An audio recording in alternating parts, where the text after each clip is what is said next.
그다음에 또 그 관리론 이런 걸 할 겁니다. 자, 개발과 관련돼서는 그 138페이지 보시면 주로 이제 한 두 문제 내지 한 세 문제를 물어봅니다. 두 문제. 특히 어디서 주로 한 문제 물어보냐면 거기 보시니까 개발의 단계라고 되어 있죠. 단계 요걸 중심으로 해서 한 문제 정도 물어봅니다. 꼬박꼬박. 그리고 밑에 보시니까 개발의 다양한 형태의 개발의 형태들이다. 혹은 개발의 유형이 있죠. 요 밑에 거기 이런 걸 중심으로 해서 보통 이제 한 문제 정도 물어봅니다.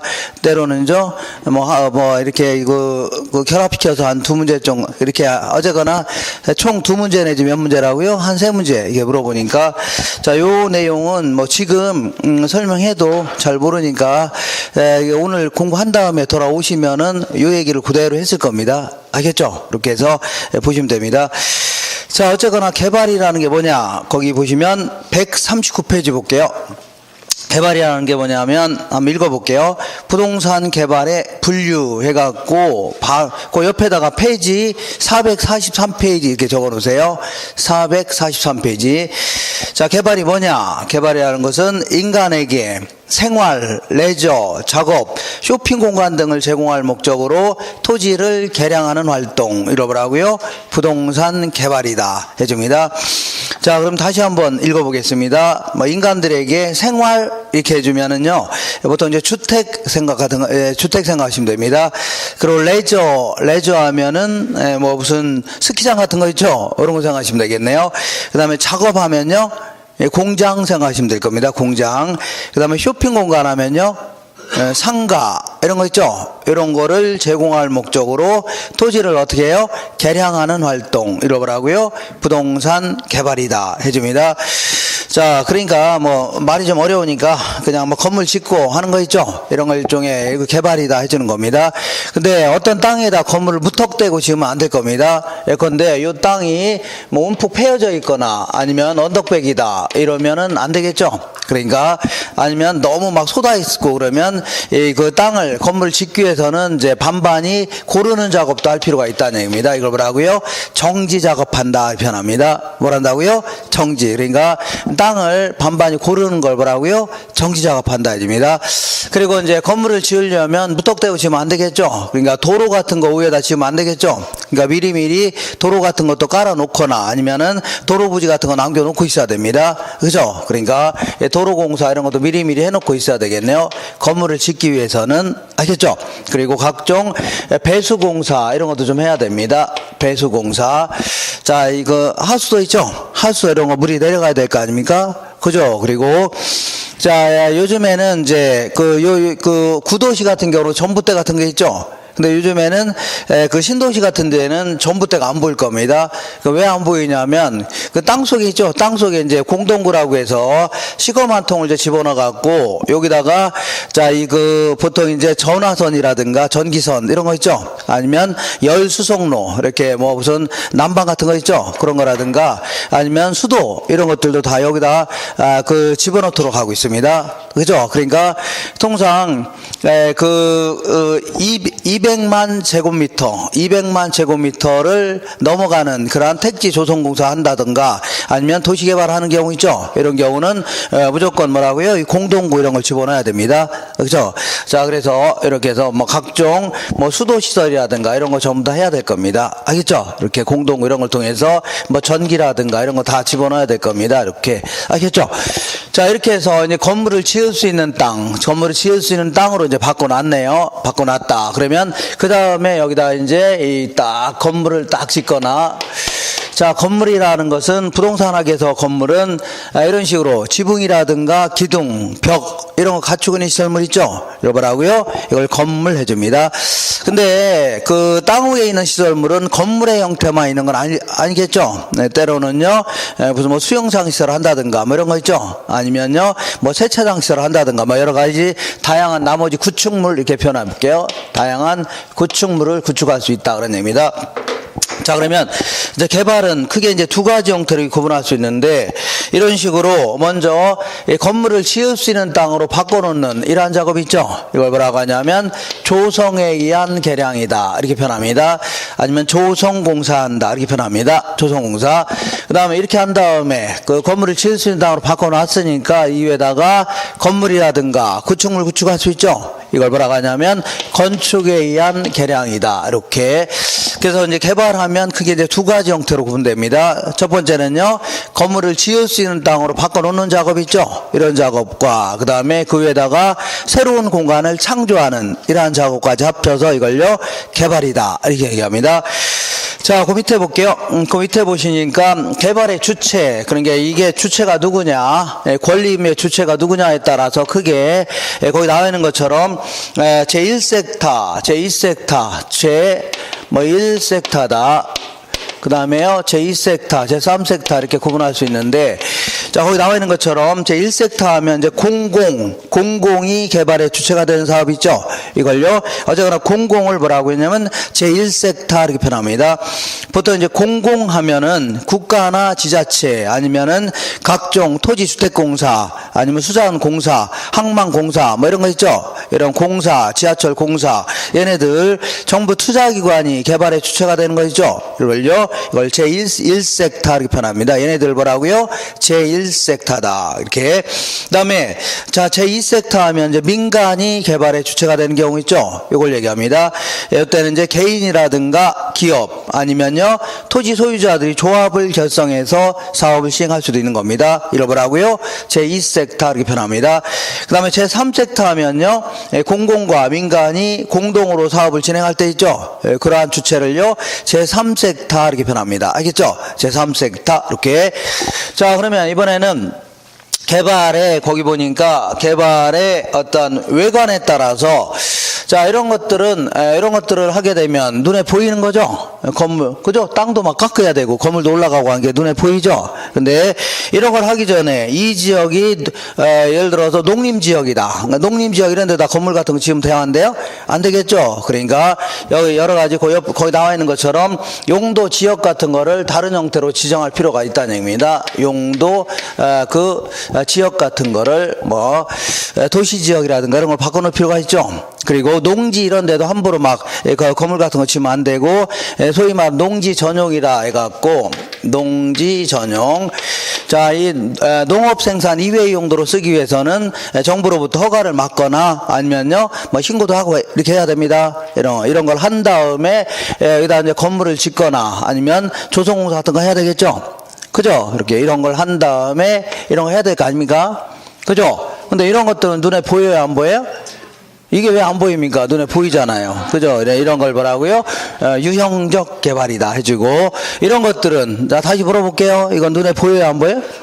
안 보이잖아요. 그죠? 정부가 이렇게 정해놓은 거니까 눈에 안 보일 거 아닙니까? 이걸요, 무형적 개발이다. 이렇게 표현합니다. 그래서 합쳐서 이거를요, 복합적 개발. 이렇게도 표현합니다. 자, 그 다음에 거기 지금 개발과 관련돼서 몇 가지 쭉 살펴보는 겁니다. 살펴보는 거예요.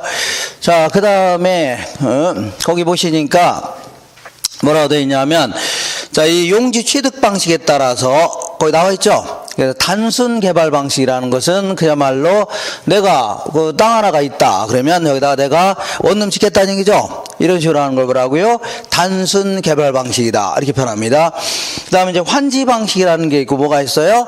매수 방식 이런 게 있는데, 자, 이 환지 방식이나 매수 방식 혹은 매수 방식을 다른 말로 수용 방식 이렇게 얘기합니다.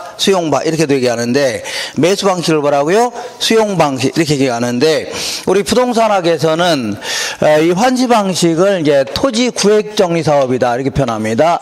토지 뭐라고요? 구획 정리 사업이다 이렇게 하고, 그 다음에 수용 방식을 택지 공영 개발 이렇게 표현합니다. 택지 뭐라고요?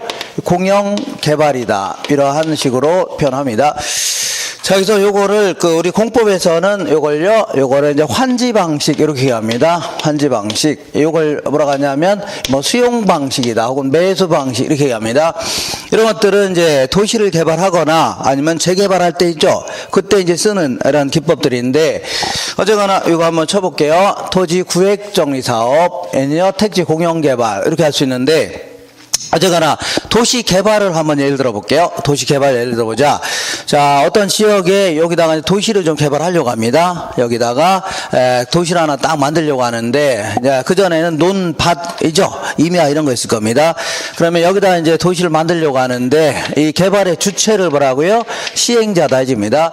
모든 권리 의무의 주체 있죠. 이익과 손실의 주체를 뭐라고요? 이걸 시행자다 해주는 겁니다. 알겠죠? 그래서 자, 시행자가 이제 여기다 이제 도시를 만들려고 하는데 보통 자, 환지 방식은 누가 시행하냐면 여기 토지 소유자들이 있을 거 아닙니까?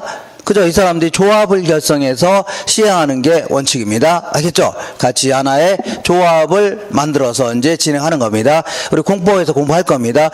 자, 근데 이거는 이제 도시개발 같은 경우는 공공의 이익과도 직결되는 거죠. 공공 다수의 이익과도 직결되는가? 보통 이 토지 소유자들하고 그 다음에 지자체 있죠. 지자체가 공동으로 사업을 진행하는 이러한 형태가 일반적입니다. 알겠죠? 공동으로. 자, 그래서 이 환지 방식은 여기는 땅의 소유권을 전부 다 일단 이전을 받습니다. 전부 다 이전을 받는데. 여기서 이전받는 것은 실제로 이전하는 게 아니라 형식적으로 이전하는 겁니다. 그러니까 등기부상에는 보통 신탁에 의한 이전 이렇게 해서 다 나옵니다. 알겠죠? 그러니까 실제로 넘긴 건 아닙니다. 알겠죠? 어쨌거나 시행자는 이렇게 전부 다 소유권 이전 받았죠. 받은 다음에 여기다가 이제 뭐라냐면 시공사를 선정해서 그러니까 건설업자 이런 자를 선정해서 아까 얘기한 대로 택지 조성공사합니다. 건물을 지을 수 있는 땅으로 바꿔놓는다는 얘기죠. 뭐라고요? 택지 조성공사한다 이렇게 얘기합니다. 예컨대 여기 볼게요. 여기다가 딱 이제 건물을 지을 수 있는 땅으로 바꿔놔야 될 거 아닙니까? 그러니까 여기다 이제 도로 같은 거 이런 거 부지도 딱 남겨놔야 되고 이렇게 그 다음에 상수도 하수도 뭐 전기 같은 것도 해야 되겠죠. 그리고 자 학교 부지 이런 것도 좀 남겨놔야 되고 뭐 공원 부지도 남겨놔야 되고 이런 거 다 해야 될 거 아닙니까? 이런 식으로 건물을 지을 수 있는 땅으로 바꿔놨죠. 바꿔놨어요? 안 바꿔놨어요? 바꿔놨죠. 이런 걸요 택지 조성공사한다 이렇게 표현합니다. 되셨죠? 그런 다음에 요 남는 땅들을 이렇게 원래의 소유자한테 되돌려주는 이러한 형태입니다. 원래의 소유자들한테 어떻다고요? 되돌려주는 이러한 형태입니다. 자, 그러니까 예컨대 자, 이 갑이라는 사람이 이만한 땅을 갖고 있었는데 이렇게 나중에 이 땅을 준 다음에 형식으로 줬죠. 근데 나중에 이제 건물을 지을 수 있는 땅으로 돌려받는 겁니다. 돌려받는데 원래 이 땅의 크기와 똑같은 땅을 받을래나요? 그건 아니겠죠. 왜냐하면 종전에는 뭐 논밭 뭐 이런 거 아닙니까? 그죠? 그리고 임야 이랬는데 지금은 건물을 지을 수 있는 비싼 땅으로 바뀌었죠. 그러니까 옛날보다는 훨씬 더 작은 땅을 받게 되는 겁니다. 알겠죠? 그러니까 이 정도의 크기의 땅을 받네요. 이걸 뭐라 하냐면 환지다 이렇게 표현합니다. 자, 내 땅 주고 다른 땅이 돌아왔다는 얘기죠. 돌아올 환자 써서 뭐라고요? 환지다 이렇게 표현합니다. 자, 그러면 한 사람당 이만씩 남은 거죠. 여기 이제 거의 다 이제 공공시설 용지로 들어간 땅들이 거의 대부분입니다. 이런 식으로 공공시설 용지로 들어간 땅을요 보류지 이렇게 표현합니다. 뭐라고요? 보류지. 그리고 이러한 택지 조성공사 같은 거 하려면 수천억 원이 소요될 겁니다. 그죠? 이걸 갖다 세금 갖다 할 수는 없는 거죠. 그러니까 이 보류주 중에 일부는 소위 채비지라고 해서 요 땅을 팔아서 채비지. 이 땅을 팔아서 조성공사에 소요된 비용 있죠? 요걸로 이제 충당하는 겁니다. 이걸 뭐라고요? 채비지다. 이렇게 표현합니다. 알겠죠? 이런 식으로. 자, 이런 식으로 사업이 진행되는 이러한 형태를요, 환지 방식이다. 이렇게 표현합니다. 알겠죠? 무슨 방식이라고요? 환지 방식. 그래서 부동산학에서는 이걸요, 토지 구획 정리 사업. 이렇게 표현합니다. 토지 구획정의 사업. 자, 거기에 비해서 택지 공영 개발, 이거는 이제 우리 공법에 따르면 수용 방식을 주로 얘기합니다. 수용 방식. 그래서 요즘에 신도시는 보통 저런 형태보다는 이런 형태로 더 많이 시행하고 있습니다. 어쨌거나 그 도시 개발을 예를 들자면 시행자가 있을 겁니다. 이 시행자는 그 국가나 지자체 있죠? 지자체 얘네들이 주도적으로 하는 겁니다. 주도적으로 시행하는 겁니다. 되셨죠? 그래서 여기다가 도시를 만들겠다. 그러면 여기 있는 땅의 소유권을 전부 다 이전을 받는데 여기서는 자 실제 그 형식적으로 이전 받는 게 아니라 실제로 다 이전 받는 겁니다. 그래서 소위 말하는 보상금 주고 전부 다 내쫓아 버리는 형태입니다. 전면 매수한다. 실제로 구입하는 겁니다. 그죠? 그러니까 처음에는 협의 매수한다 하지만 실질적으로는 자기네들이 저 보상금을 다 책정한 다음에 그냥 보상금 주고 막 쫓아버리는 이런 형태입니다. 알겠죠? 이렇게 해서 어쨌거나 이렇게 해서 전부 다 그 이전 받았죠? 이전 받았으면 자, 이 시행자는 국가나 지자체는 여기다 이제 그 시공사 선정해서 저런 식으로 맨 왼쪽처럼 택지 조성공사 하는 겁니다. 택지 조성공사. 되셨죠? 이런 상태에서 이 건물을 지을 수 있는 땅 있죠? 건물을 지을 수 있는 땅을 주로입니다. 주로 이제 건설사들한테 건설업자들한테 이제 매각하는 이런 형태입니다. 매각. 자, 그러면 건설사들이 저 건물 지을 수 있는 땅 있죠? 요거 구입해서 아파트도 짓고, 그 다음에 상가도 짓고, 이런 식으로 있죠? 이런 식으로 진행하는 이런 형태를 뭐라고 하냐면, 자, 이 수용 방식이다. 해줍니다. 여기서 말하는 뭐라고요? 수용 방식이다. 그러면, 만약에 갑이라는 사람이 이만한 땅 갖고 있었다. 그러면 얘는 소유권을 넘겼죠? 그리고 나중에 다른 땅이 돌아오나요? 팔아 치우고 끝난 거죠. 그러니까 평생을 살았던 고향에서 쫓겨나는 겁니다. 그죠? 500년이 넘게 살았던 고향 있죠? 대대손손 이어져 왔던 고향에서 쫓겨나는 거기 때문에 상당히 자, 여러 가지 그 소유권을 침해할 가능성이 굉장히 큽니다. 아시잖아? 이렇게 해서 나중에 이 동네 자체가 이제 고향이 없어지는 겁니다. 그죠? 고향이 없어져서 새로운 도시가 딱 생기는 건데 만약 이 동네 들어오고 싶다. 그럼 어떻게 해야 돼요? 아파트 사서 들어야 되겠네요. 그죠? 이렇게 할 수밖에 없는 이런 형태입니다. 그리고 얘와 얘를 적당히 한 반반 정도씩을 섞어서 진행하는 형태 있죠? 이런 형태를 뭐라고요? 혼합 방식이다. 이렇게 표현합니다. 무슨 방식이라고요? 혼합 방식이다. 이렇게 정리하시고, 그 밑에 볼게요.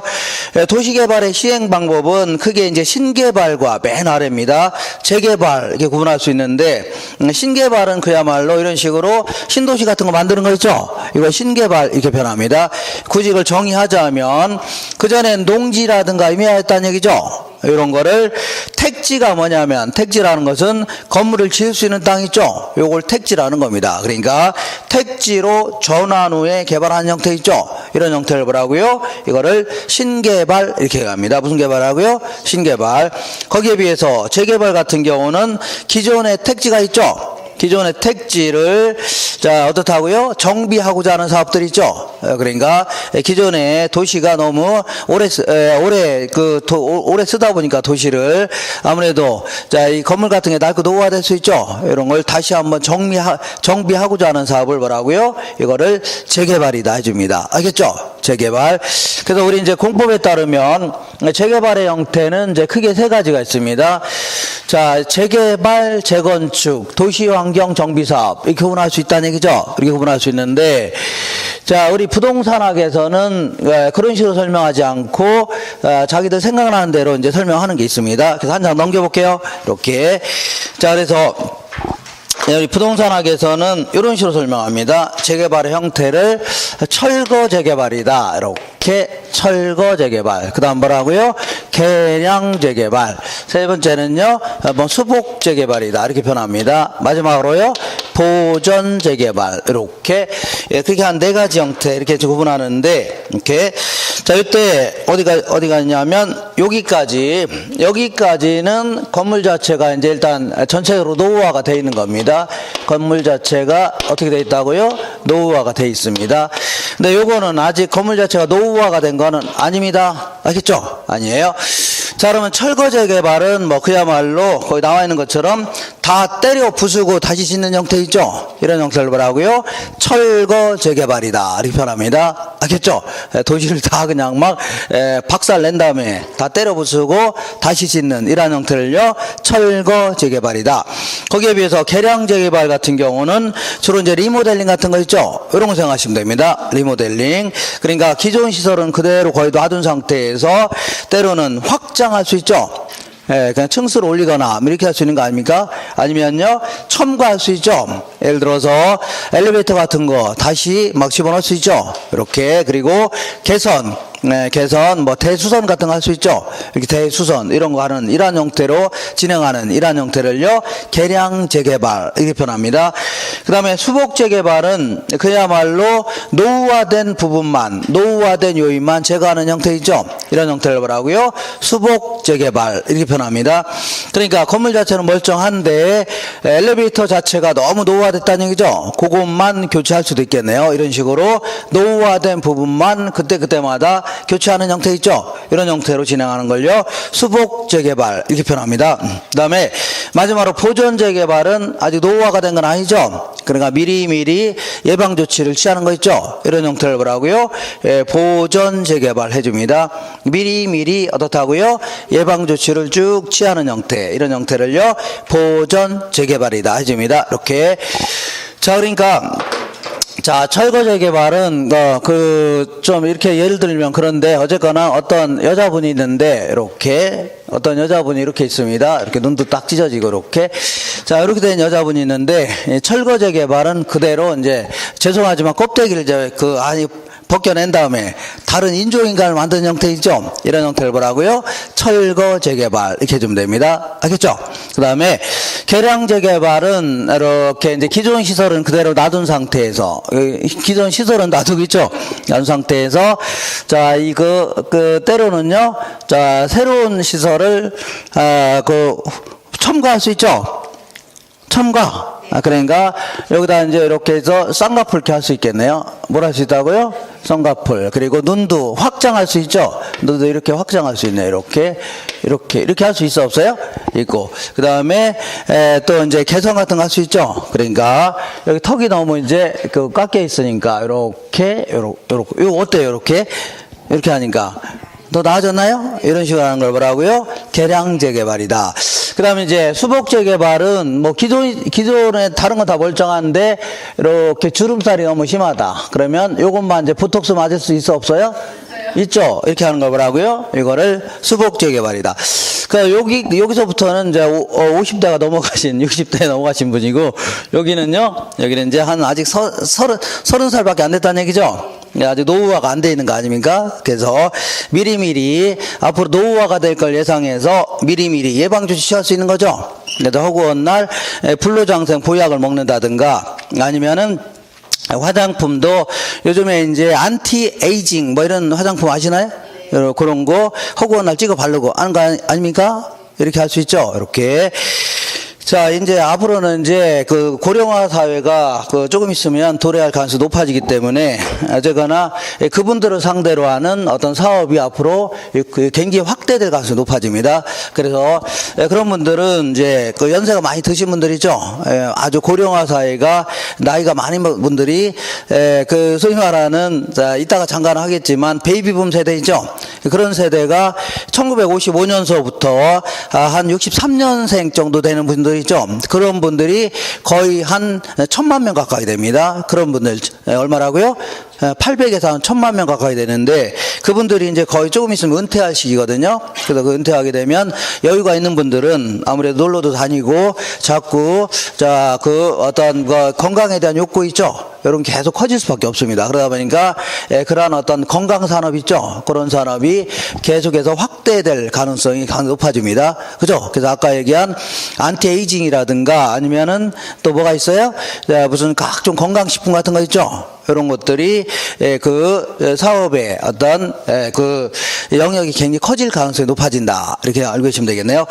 자, 어쨌거나 이렇게 하시고, 그 다음에 자, 지금까지는 주로 이제, 그 개발에 대한 뭐 개략적인 얘기를 알아본 거고, 뭐 실질적으로 어디서 시험에서 자주 물어보냐면, 거기 있죠. 6번 찾았죠? 거기 공영개발, 비공영개발, 그 다음에 뭐가 있어요? 민자 유치사업 있죠? 이런 걸 중심으로 해서 한 문제를 꼬박꼬박 물어봅니다. 한 문제를 꼬박꼬박 물어보고, 그 다음에 몇 장 넘겨볼게요. 넘겨보시면 144페이지 보시면 144페이지에 개발의 과정 있죠? 개발의 과정, 요걸 중심으로 해서 한 문제 정도 물어봅니다. 그래서 다시 거꾸로 돌아올게요. 돌아오셔서 140페이지. 자, 일단은 큰 틀을 좀 갖춰보겠습니다. 전체적인 틀을 좀 갖춰보자. 이렇게. 자, 개발의 주체가 누구냐? 여기에 따라서 크게 한 세 가지 정도 구분해 보겠습니다.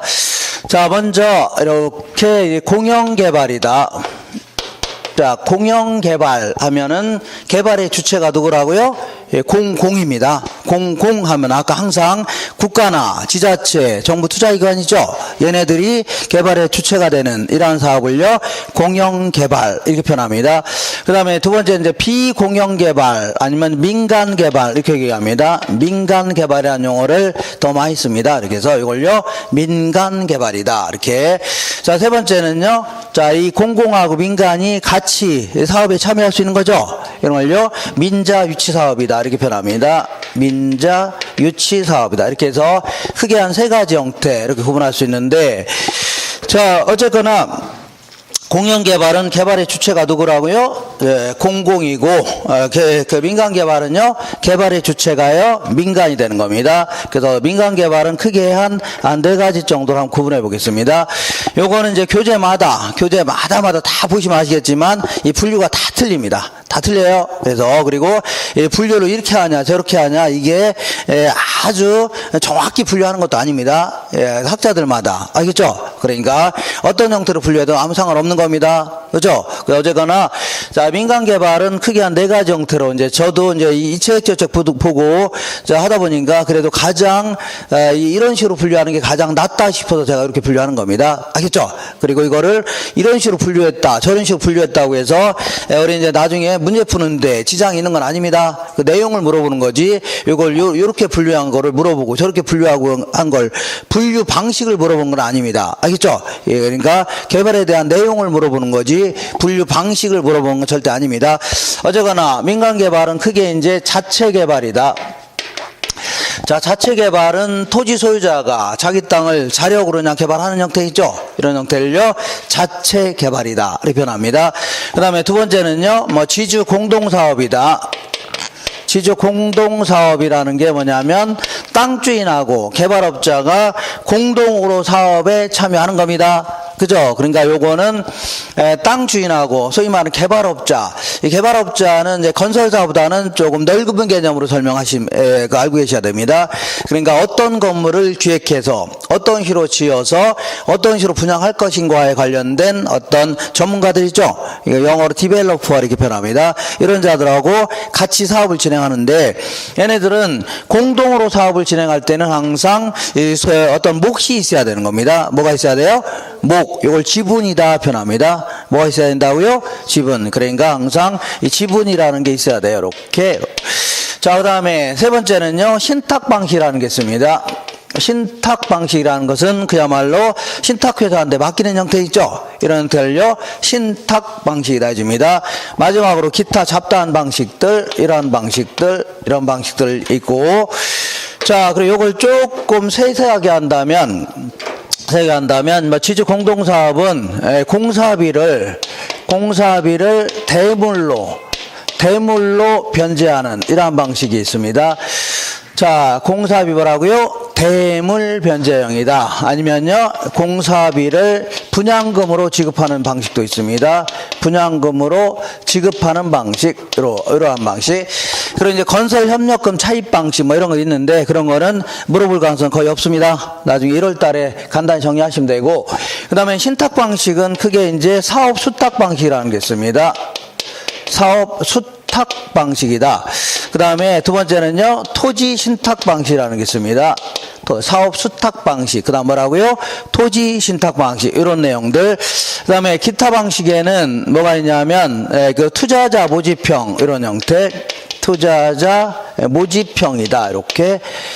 자, 그 다음에 또한 컨소시엄 구성 방식이라는 게 있습니다. 컨소시엄 구성 방식이다. 이렇게. 컨소시엄 구성 방식이다. 그리고 이 차지 방식이라는 게 있습니다. 차지. 차지라는 게 땅을 빌려서 개발하는 이런 형태 있죠. 이걸요, 차지 방식이다. 자, 이런 것들을 중심으로 해서 좀 살펴볼 필요가 있고, 그 다음에 자, 민자 유치 사업은 그 정부하고 그 건설사들이 주로 이제 같이 사업에 참여하는 이런 형태 있죠. 이런 형태를 뭐라고요? 민자 유치 사업 이렇게 얘기하는데, 여기에는 이제 BTL 방식이라는 게 있습니다. BTL 방식. 그 다음 두 번째는요, BTO 방식이라는 게 있습니다. 세 번째는 뭐라고요? BO 방식이다. 이런 게 있습니다. BO 방식. 그리고 얘네들 요 두 놈은 이렇게 순서를 바꿔서 해도 할 수도 있는 겁니다. 순서를. 그래서 얘와 얘를 바꿔서 BLT 방식이다. 이런 식으로. 얘는요, BOT 방식이다. 이렇게. 자, 이렇게 해서 이러한 내용을 중심으로 해서 쭉 살펴보는 게 요 파트입니다. 알겠죠? 이렇게. 자, 그러면 하나하나 그 순서에 따라 한번 진행해 보겠습니다. 140페이지 보시니까, 자, 위에서 여섯 번째 줄 보시면 공영개발, 비공영개발, 또 뭐가 있어요? 민자유치사업 있죠? 요거 좀 알아보겠습니다. 알아보는데, 먼저 공영개발은 공공이 뭐의 주체라고요? 개발의 주체가 되는 이러한 사업인데, 아니 정부가 정치나 할 것이지 왜 토지시장에 들어와서 개발사업 하려고 하냐, 그런 얘기죠. 그죠? 그러면 뭐 이유도 없이 그냥 개발사업 하려고 하는 건 아니겠죠. 그냥 건설사한테 맡기면 되지, 시주항에다 맡기면 되지, 지네들이 뭔데 자 토지시장에 들어와서 자 여러 가지 개발사업 같은 거 하려고 하냐, 그런 얘기입니다. 알겠죠? 뭔가 명분도 있어야 되고 이유도 있어야 되겠죠. 그러니까 그 이유는 첫 번째는 시장 실패를 해결하려고 하는 겁니다. 자, 대표적인 게 뭐냐면 예를 들어서 공공재 같은 거 한번 볼게요. 공공재다. 자, 도로라든가 아니면 공원 아니면은 교량 같은 거 있죠. 이런 걸 공공재 이렇게 표현합니다. 알겠죠? 이런 것들은 자 비경합성이라는 특성을 갖고 있습니다. 그 비경합성이 뭐냐면 이걸 이용하려고 서로 싸울 필요 있어 없어요? 도로를 이용하는데 내가 호평역까지 가는데 서로 이용하려고 싸울 필요는 없는 거죠. 그냥 걸어가면 될 거 아닙니까? 이런 거 뭐라고요? 비경합성이 있다. 그리고 두 번째는요, 비배제성이라는 특성을 갖고 있습니다. 비배제성이 뭐냐면 대가를 지불하지 않은 사람 있죠. 이런 사람들도 소비해서 배제시킬 수가 있어 없어요? 없다는 얘기입니다. 그러니까 세금 안 냈다고 해서 도로를 못 걷게 하거나 이렇게 할 수는 없는 거죠. 이러한 제한을 공공재라는데, 이러한 공공재를 사적 주체 있죠. 얘들한테 맡기게 되면 얘들은 무임승차 문제 때문에 개발하려고 안 하려고요? 안 하려고 한다는 얘기입니다. 예를 들어서 내가 내 돈 들여서 이건네 도로를 깔았는데 남들은 자 이 돈도 안 내고 막 이용한다는 얘기죠. 그죠? 그럼 이걸 막을 수도 없는 거 아닙니까? 어떤 경우는? 그죠? 그러면 나도 이렇게 생각할 겁니다. 내가 뭐하러 내 돈 들여서 도로를 까냐? 나도 남들이 깔아놓으면 그때 공짜로 이용하겠다는 얘기죠? 이러한 무임승차 문제 때문에 자 결국은 이런 거를 사적 주체한테 맡기게 되면 항상 과소 생산될 수밖에 없는 겁니다. 적게 생산한다는 얘기죠? 그래서 정부가 직접 나서서 도로도 깔고 공원도 만들고 교량도 놓고 치안도 유지하고 이렇게 하겠다는 얘기죠? 이런 걸요 공공재다. 그리고 또한 혹은 자 그 형평성을 높이기 위해서 자 예를 들어서 이 공공임대아파트 이런 걸 짓겠다는 얘기입니다. 공공임대아파트. 우리 이제 그 돈 좀 있는 사람들은 시장 기능을 통해서 집을 구입할 돈이 있는 사람이 대부분이죠. 상당히 있는 거 아닙니까? 그래서 시장 기능을 통해서 임대도 받을 수 있는 사람이 그 많이 있는데, 어떤 사람들은 하루하루 먹고 살기 힘든 사람들이 있어 없어요? 있다는 얘기입니다. 그러니까 월급 근근히 타서 그 월세 조금 내면 더 이상 뭐 쓸 돈도 없는 사람 있죠? 아니면 아예 월세 낼 돈도 없는 사람들도 무지막지하게 많다는 얘기입니다. 그러면 이런 사람들을 그냥 방치해 놓고서 이게 과연 성공한 사회냐 이렇게 할 수는 없다는 얘기죠. 그러니까 정부가 직접 나서서 아파트 지어서 아주 저렴하게 공급하겠다는 얘기죠. 이런 측면에서 이런 식으로 개입하려고 하는 거지 무턱대고 개입하는 건 아니라 그런 얘기입니다. 알겠죠? 무턱대고 개입하는 것은 아닙니다. 이렇게. 자, 그 다음에 이번에는 자, 지금부터 민간 개발 이거 쭉 한번 살펴보는데 거기 보면 거기에 위에서 140페이지 위에서 10번째 줄 보시면 비공영 개발 써 있어 안 써 있어요? 써 있죠. 그러면 민간이 개발에 주체가 된 사업 있죠. 이걸요 민간 개발이다 해줍니다. 우리 교재에는 457페이지 적어놓으세요. 몇 페이지라고요? 457페이지. 그리고 그 다음에 한 장 넘겨보시면 143페이지 보시면 민자유치사업이라고 되어 있죠. 요거는 이제 456페이지 이렇게 해서 456쪽 여기 있으니까 자, 지금부터 막 이런 거 책 찾아가면서 읽어볼 필요는 없고 지금은 전체적인 윤곽만 딱 갖추면 됩니다. 이렇게 다시 거꾸로 돌아오셔서 자, 비공영 개발 중에 가장 대표적인 게 이제 자, 이 자체 개발은 그래도 가장 큰 범위를 차지하는 겁니다. 개발 사업의 전체 중에. 그러니까 자, 한번 읽어보겠습니다. 그 자체 개발 찾으셨나요? 이거는 토지 소유자가 사업을 기획하고 직접 자금 조달하여 건설을 시행하는 방식으로 자, 건설 또한 직접 하거나 도급 발주하여 개발한 형태 있죠. 그러니까 내가 어떤 지역에다 딱 그 원룸 하나 짓겠다 이렇게 할 수 있어 없어요? 지으려면 저희가 사업도 기획을 짜야 되겠죠. 그죠? 그리고 자금도 조달해서 땅도 구입해야 되겠죠? 그리고 건물도 올리고 나중에 분양이나 임대도 할 수 있는 거 아닙니까? 이런 형태를 뭐라고요? 자체 개발이다. 이렇게 표현합니다. 아셨죠? 그러니까 어떤 토지 소유자가 어쨌거나 개발업자, 토지 소유자 있죠? 토지 소유자가 땅을 구입해서 그 사업의 전 과정을 자기 주도하에 진행하는 형태 있죠. 이런 형태를 뭐라고요? 자체 개발이다 해줍니다. 그러니까 어렵게 생각하지 마시고 그냥 내가 내 돈 가지고 그 건물 하나 짓겠다는 얘기죠. 원룸 하나 짓겠다는 얘기입니다. 물론 돈이 부족하면 은행에서 빌릴 수 있는 겁니다. 근데 잘 생각해 볼게요. 그러면 내가 원룸 하나 딱 짓겠다. 그렇다면 내가 이제 사업을 기획은 짤 수가 있을 겁니다. 그죠? 계획을 딱 짜든가 이렇게 할 수 있죠. 그죠? 아니면 잘 모르면 전문가한테 물어보면 될 거 아닙니까? 그죠? 그리고 자금도 자기가 조달하면 되는 거죠. 은행에서 빌리거나 돈이 부족하면. 그죠? 그 다음에 나중에 완성된 건물을 분양할 수도 있는 거죠. 자기가 직접 임대도 할 수 있고. 다만 건물을 올리는 거는 안 해볼 수도 있어 없어요? 이렇게 막 시멘트도 발려야 되고 타일도 칠해야 되고 그죠? 기초 공사도 해야 되고 이런 거 해야 될 거 아닙니까? 이거는 아무나 할 수 있어 없어요? 몇 번 안 해본 사람 못 하는 거 아닙니까? 그죠? 그러니까 이 부분은 보통 이제 자기가 직접 건설 현장에서 일해본 적이 있다면 직접 지을 수도 있을 겁니다. 그렇지 않으면은요 이걸 도급 발주한다 표현합니다. 도급 발주라는 표현은 건설사한테 일의 완성만 도와달라 이렇게 하는 거 있죠. 이걸 뭐라고요? 도급 발주한다 표현합니다. 아셨죠? 도급이라는 표현 자체는 일의 완성만 도와달라 그런 뜻입니다. 이걸 뭐라고요? 도급 발주한다. 어쨌거나 여기서 가장 중요한 것은 모든 권리 의무의 주체가 누구라고요? 토지 소유자입니다. 그리고 모든 이익과 손실의 주체 그 귀속도 누구한테 귀속된다고요? 소유자한테 귀속되는 겁니다. 그러니까 손해 나도 이익이 생겨도 다 누구한테라고요? 토지 소유자한테 귀속되는 이런 형태입니다. 네, 여기서는 아무래도 세 번째 줄을 보시면 자체 개발의 세 번째 줄에 자기가 이제 주도적으로 해나가니까 자, 이 사업 수행 속도는 빠르다 이런 장점이 있습니다. 건설사라든가 개발업자가 끼지 않으니까 사업 수행 속도는 빠르다는 장점이 있지만 아무래도 이 사람은 개발의 전문가가 아니죠. 건물을 지어본 적도 없고 나중에 분양도 안 해본 적도 별로 없다는 얘기죠. 이런 사람들이 주도적으로 하다 보니까 아무래도 위험은 클 수밖에 없는 겁니다. 건물을 잘못 지어서 나중에 분양도 잘 못할 수 있죠. 그리고 아무래도 자금도 직접 다 조달해야 되니까 부담도 커요, 작아요?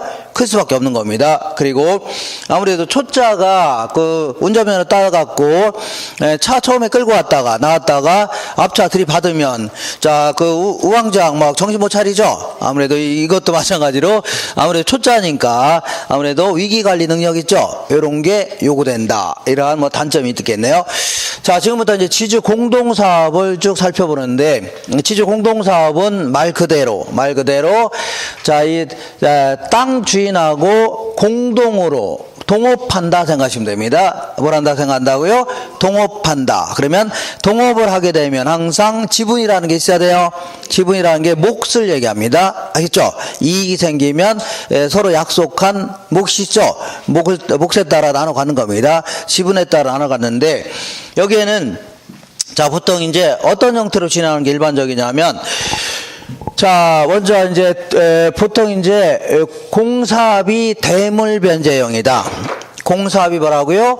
대물이 물건으로 대신 변제하는 겁니다. 그렇죠? 말 그대로 이거는요 공사비를 분양금으로 지급하는 이러한 형태입니다. 그리고 건설협력금 차입 방식 이런 게 있는데 그런 것들은 시험에서 물어볼 가능성 거의 없습니다. 그러니까 요 두 가지 정도만 간단히 알고 계시면 됩니다. 아주 말도 그냥 그대로 자 요것만 알고 있어도 되는 겁니다. 그러니까 보통 어떤 식으로 진행하냐면 토지 소유자는 땅을 일반적으로 됩니다. 소유자는 뭘 된다고요? 땅을 제공하고 그 다음에 건설사가 이제 자기들의 노하우라든가 추가적인 자금을 조달하는 게 일반적입니다. 알겠죠? 동업하는 형태니까. 그러니까 개발업자가 일반적으로는 이제 추가적인 건설 자금 있죠? 요것도 조달해서 사업을 진행하는 겁니다. 알겠죠? 그래서 이제 요거 이제 나눠 갖자 그런 얘기 하는 거 아닙니까? 근데 공사비 대물 변제형은 그야말로 완성된 건물을 나눠 가는 겁니다. 그렇죠? 예를 들어서 사전에 약속한 바에 따라서 6층부터 마지막 9층까지는 건설사가 가져가자. 이렇게 할 수 있죠. 개발업자가 이런 식으로 이제 처음부터 지분을 정할 수 있습니다. 이런 식으로 하는 걸요. 공사비 대물 변제형이다. 물건으로 대신 변제하는 거 아닙니까? 그죠? 근데 공사비 대물 변제형 중에 그래도 가장 일반적인 방식은 이렇게 하는 게 가장 일반적입니다. 어떻게 하냐면 각자 투입한 그 금액 있죠? 부동산 아니면 부동산 가액 이런 거에 비례해서 나눠 가는 겁니다. 건물을 나눠 가져야 될 거 아닙니까? 그죠? 그래서 토지 소유자는 3억짜리 땅을 댔고 개발업자는요 2억을 투입해서 건물 지었다는 얘기죠? 지었죠? 그러면 총 들어간 돈이 얼마예요? 5억이죠. 부동산 가액까지 합쳐서 5억 들어갔으면 요거를 건물을 나중에 쪼개 갖는 겁니다. 적당히 쪼개 가질 수 있죠. 그러니까 각자 투입한 금액에 비례해서 합치니까 5억이죠. 5분의 2는 누가 가져가요? 개발업자 가져가면 되겠네요. 5분의 2는 개발업자. 나분의 5분의 3은요 토지 소유자 가져가면 되죠. 이런 식으로 하는 거를요 등가 교환 방식 이렇게 표현합니다. 뭐라고요? 등가 교환 방식. 그러니까 공사비 대물 변제 중에 가장 일반적인 형태는 어떤 형태로 한다고요? 등가 교환 방식으로 하는 게 가장 일반적인 이런 형태입니다. 그죠? 문제 가겠죠? 이렇게. 자, 그 다음에 공사비 대물 변제형은 그냥 그 공사비 분양금 지급형은 그야말로 토지 소유자가 땅을 제공하고 자 개발업자가 이제 건물 올리는 겁니다. 개발업자가 이제 건물 올리는데 요거는 완성된 건물을 나눠 가는 게 아닙니다. 건물 나눠 가는 게 아니라 이거를 일단 먼저 뭐래요? 분양을 하는 겁니다. 분양이 뭐야? 판단 얘기죠. 분양하게 되면 돈 들어와야 안 들어와요? 돈 들어오죠? 이 분양금 가지고 나눠 갖는 이런 형태입니다. 이렇게 분양금 가지고 나눠 갖는 이런 형태입니다. 알겠죠? 근데 요것도 사전에 약속한 지분이 있어 없어요? 있겠죠? 있는데 일반적으로 자기네들 지분은 어떤 식으로 정합니까? 당연히 투입한 금액 있죠? 이런 거에 비례해서 나눠 갖겠다 이렇게 하겠죠? 그러니까 일반적으로는 그 토지 소유자는 3억짜리 땅을 댔고 개발업자는 2억을 투입해서 건물 지었습니다. 그러면 총 투입한 돈이 5억이죠? 그러면 자 이렇게 해서 이걸 가지고 나눠 가지면 되겠네요. 그래서 5분의 3은 누가 가져가요? 소유자가. 나머지 5분의 1 누가 가져가요? 개발업자가 가져가면 되죠. 이런 형태로 진행한 걸요 공사비 분양금 지급형 혹은 분양금 공사비 지급형 이게 순서를 바꿔도 상관없습니다. 이렇게 되겠죠. 이런 식으로 자 이렇게 해서 이거를 이제 지주 공동사업이다 이렇게 표현합니다. 지주 공동사업. 그다음에 이제 신탁 방식, 요거는 아주 자주 물어보는데, 자, 신탁 방식 잠깐 알아볼게요. 자, 신탁 방식은 그야말로 신탁회사한테 맡기는 형태이죠. 이런 형태입니다. 자, 대규모 개발 사업 같은 경우는 보통 신탁법에 따라서, 자, 한국토지신탁 아니면요, 자, KB 부동산 신탁이라든가 아니면 자, 이 코람코 자산신탁 이런 식으로 대규모 신탁회사가 굉장히 많이 있습니다. 이런 데 맡길 수도 있고, 아니면요, 뭐 소형 건설 사업 같은 경우는 동네에 있는 뭐 신탁회사 있죠. 이런 데다가 맡길 수도 있는 겁니다. 어쨌거나 이런 식인데, 여기에는 크게 이제, 자, 오른쪽 볼게요. 141페이지에 보시면 신탁 방식 있죠? 여기에는 이제 사업 수탁 방식이라는 게 있고, 뭐가 있어요? 토지 신탁 방식, 이렇게 구분할 수 있습니다. 자, 그러면 어쨌거나 이거는요, 토지 소유자가 있는데, 소유자가, 자, 누구한테요? 신탁회사한테, 주로 이제 신탁회사한테 부동산을 맡기는 겁니다. 맡기는 거 뭐라고요? 신탁한다. 이렇게 표현합니다. 자, 믿고 어떻게 맡기는 거라고요? 탁 맡기는 걸요? 신탁한다. 이렇게 표현합니다. 부동산 신탁은 크게 한 4가지 정도로 구분할 수 있는데, 나중에 다시 한번 할게요. 자, 먼저 이런 식으로 내가 부동산을 신탁회사한테 맡기면서 이러는 겁니다. 내가 너무 바쁘니까 네가 좀 관리 좀 잘 해달라고 맡길 수 있는 거죠. 이거 뭐라고요? 관리 신탁이다. 이 표현합니다. 뭐라고요? 관리 신탁. 그 다음에 두 번째는요, 자, 내가 부동산을 팔아본 적이 별로 없다는 얘기죠. 그래서 여기서 사기당할 가능성이 있으니까 내 부동산 좀 잘 좀 팔아달라고 맡길 수 있는 거죠. 이걸요, 부동산 처분 신탁 표현합니다. 뭐 이런 게 있다 치면 됩니다. 부동산 뭐라고요? 처분 신탁이다. 그 다음에 또 어떤 경우가 있냐면 이런 경우도 있습니다. 내가 이제 그 은행에서 돈 빌리는 방법은 크게 이제 2가지입니다. 예, 그래서 은행에서 돈을 끄는 방법은 부동산 있죠. 요거를 은행에다 직접 갖고 가서 담보 잡히면서 돈 빌릴 수도 있어요. 이렇게 할 수 있지만 이렇게 할 수도 있습니다. 신탁회사 있죠? 거기다 갖다 맡기게 되면 걔네들이 수익증권을 줍니다. 뭘 준다고요? 수익증권. 그럼 수익증권을 갖고 가서 은행 가서 다 돈을 빌리는 겁니다. 그렇죠? 이런 형태를 뭐라고요? 담보신탁이다 표현합니다. 뭐라고요? 담보신탁. 그래서 나중에 돈을 빌린 자가 돈을 갚으면 자동적으로 계약은 해제가 되는 겁니다. 신탁계약은 해제되는 거고, 못 갚는 경우 있죠? 그러면 이제 신탁회사가 이제 지네들 경매 신청해서 자, 대금을 회수하려고 하는 형태 있죠? 이런 형태를 뭐라고요? 담보신탁이다 해줍니다. 알겠죠? 근데 거의 한 70% 이상은 어떤 경우가 일반적이냐면, 토지 소유자는 평생을 농사만 지어왔습니다. 평생은 뭐라고요? 농사만 지어왔는데, 자, 어느 날 자기 땅이 도시지역으로 바뀌었죠? 도시지역으로 바뀌었죠? 도시지역. 그죠? 그래서 자기도 건물 좀 짓고 싶은데, 문제는 생판 평생을 농사만 지어왔기 때문에 이 건물 같은 거 짓는 거 알아요? 몰라요? 잘 모르죠? 그러니까 신탁회사한테 내 땅 좀 잘 좀 개발하려고 맡길 수 있죠? 이런 게 가장 일반적인 형태인데, 이거를 그 부동산 개발 신탁 혹은요 토지 신탁 혹은 토지 개발 신탁 얘기합니다. 토지 신탁 혹은 뭐라고요? 토지 개발 신탁. 이런 게 가장 큰 범위를 차지합니다. 알겠죠? 뭐라고요? 토지 신탁. 요거는 자, 약간 좀 규모가 있는 개발 사업의 경우에 이런 형태로 진행하는데, 요거는 이제 신탁법에 따라 진행하는 형태입니다. 무슨 법이라고요? 신탁법에 따라 진행하는 형태입니다. 알겠죠? 이렇게. 근데 신탁법에 따라 진행하지 않고 그냥 일반적으로 진행할 수도 있는 겁니다. 그냥 동네에 신탁회사하고, 이걸 이제 사업 수탁 방식 이렇게 표현합니다. 무슨 방식이라고요? 사업 수탁 방식이다 해줍니다. 그래서 여기서 용어를 하나 정리해 볼게요. 예전에 한 것 같은데, 자, 요거를 믿고 맡긴 자 있죠? 믿고 맡긴 자가 있고, 얘는 뭐라고요? 믿고 맡은 자가 있네요. 그죠? 믿고 맡은 자를 수탁자다 해줍니다. 무슨 자라고요? 수탁자. 이렇게. 그러면 믿고 맡긴 자를 뭐라고요? 믿고 맡긴 자를 암탁자 이렇게 얘기합니다. 무슨 자라고요? 얘가 이제 수탁자니까 얘는 뭐라고요? 암탁자 이렇게 얘기해야 되는데, 이렇게 얘기하면은 무식하다는 소리 듣습니다. 그러니까 암탁자이지만 안 되고 뭐라고요? 위탁자다 이렇게 해줘야 돼요. 알겠죠? 문자라고요? 위탁자다. 그래서 우리 문제에서 보면은 어떤 사업 수탁 방식하고 사업 위탁 방식이 같은 거예요? 틀린 거예요? 이렇게 물어보는데 똑같은 겁니다. 알겠죠? 이 사람 입장에서 뭐라고요? 사업 수탁 방식이고 이 사람 입장에서 뭐라고요? 사업 위탁 방식이 되는 겁니다. 알겠죠?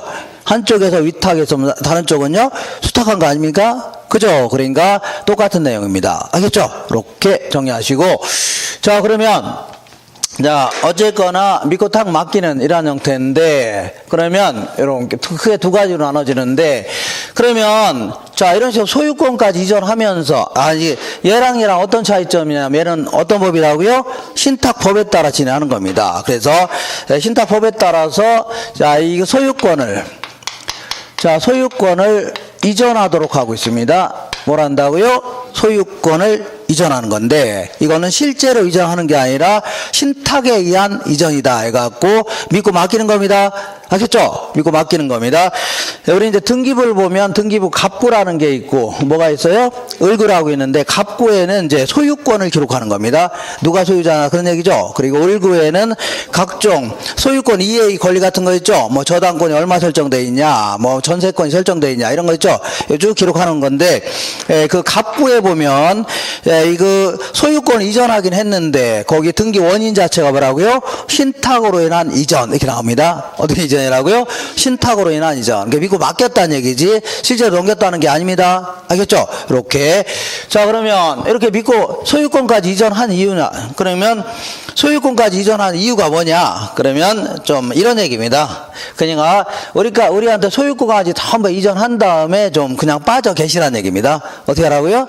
그냥 좀 빠져 계시라. 그래서 우리가 알아서 전부 다 사업도 기획하고 그다음 돈도 다 조달하고 건물도 다 짓고 그다음에 나중에 분양도 해서 자 거기서 우리 수수료 빼고 다 넘겨주겠다는 얘기입니다. 아셨죠? 무슨 얘기 하겠나요? 그러니까 알아서 우리가 다 알아서 할 테니까 그냥 집에 계시라 그 얘기입니다. 알겠죠? 이렇게 그래서 이 사업의 실질적인 사업의 주체가 누구라고요? 사업의 주체가 신탁회사입니다. 우리가 하고요 신탁회사. 그래서 이 사람이 신탁회사가 전부 다 사업도 기획하고 그 다음에 건물도 짓고 건물을 지으려는데 신탁회사가 건설사가 운영 안 될 수 있죠. 건설업자와 같이 운영하면 상관없는데 건설업은 운영하지 않을 수 있죠. 그러면 건설사한테 도급 발주할 수는 있을 겁니다. 알겠죠? 어쨌거나 그런 다음에 나중에 분양하거나 임대할 수 있죠. 그리고 나중에 자 그 분양하고 임대하고 그리고 그 돈 들어오죠. 그럼 수수료 빼고 넘겨주겠다는 얘기입니다. 알겠죠? 그러니까 이 신탁회사가 모든 자금 조달도 다 누가 해야 돼요? 신탁회사가 알아서 해야 됩니다. 자, 추가적인 자금 조달도 다 누가 하는 거라고요? 이렇게 신탁회사가 하는 겁니다. 아셨죠?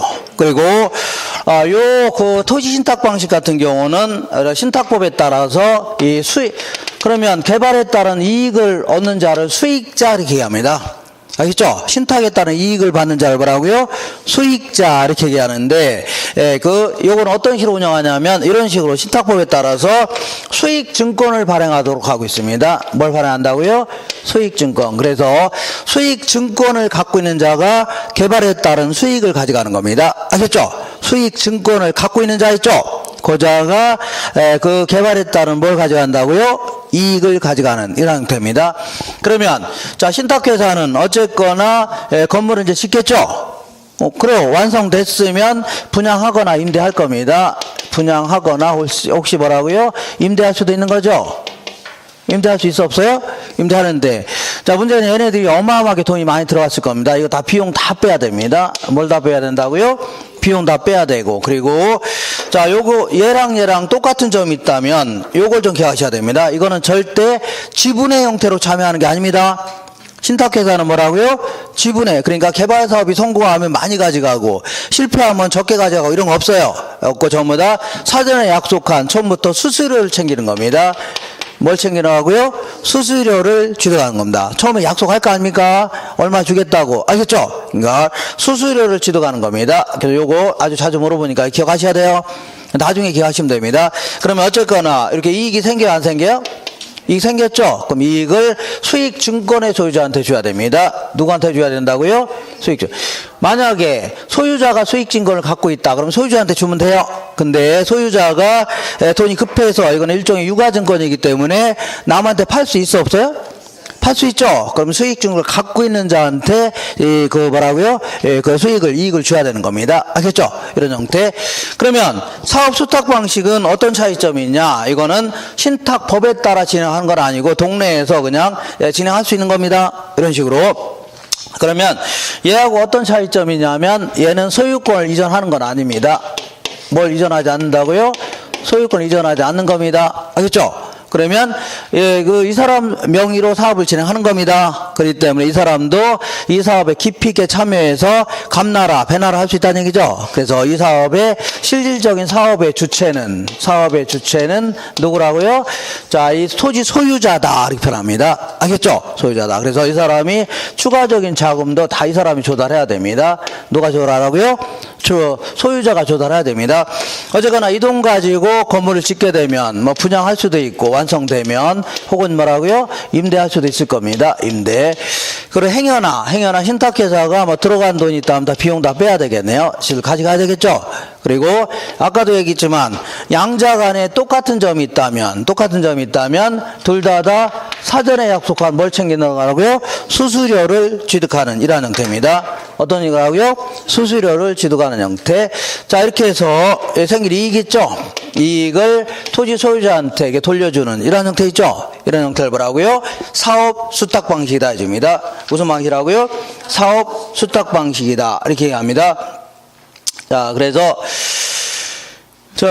거기에 그 한 장 잠깐 넘겨볼게요. 넘겨보시면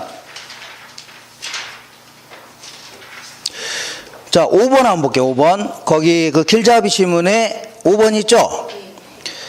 자, 토지 소유자가 제공한 토지에 개발업자가 공사비를 부담하여 부동산을 개발하고 개발된 부동산을 분양하기 전에 제공된 토지 가격과 공사비 비율에 따라 나눈다면 이를 뭐라고요? 등가 교환 방식이다. 알겠죠? 똑같은 비율에 따라. 자, 거기 똑같은 비율이 아니라 제공된 토지 가격과 공사비 있죠?